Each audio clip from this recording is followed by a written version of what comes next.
হ্যাঁ নমস্কার, শুভ সন্ধ্যা। মুখার্জি, আমার বউ প্রচুর 3-4 দিন ধরে খুঁজতে একটা অপূর্ব আমরা ইউটিউব পেলাম, যাতে দেখি গণেশ আর্টওয়ার্ক, এবং তাকে ভালো করে ওয়াচ করলাম, রিপিটেডলি ওয়াচ করতে তার কি কাজ, আহা হা অপূর্ব।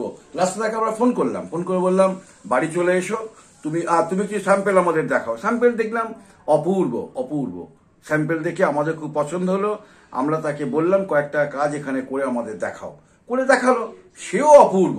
তারপরে আমরা ওকে অনেকগুলো কাজ দিলাম, কাজ পেয়ে কাজ দেখে আমরা খুব খুশি। ওর একাগ্রতা, ওর dedication to the work fantastic, appreciate না করে পারা যায় না। আমার ওর সম্বন্ধে ওকে রেকমেন্ড করতে কোনো দ্বিধা নেই। আমি রেকমেন্ড করছি ওকে, ভীষণ ভালো কাজের মানুষ। যদি আপনাদের কোনো কাজের প্রয়োজন পড়ে, নিশ্চয়ই আপনারা ওকে ডাকবেন, কাজ দেবেন। ও শুধু কাজের মানুষ না, খুব ভালো বন্ধু হতে পারে আপনাদের। ভালো বন্ধু হয়ে ভালো বন্ধুর মতো সে আপনার কাজ করে দেবে। নমস্কার, ধন্যবাদ।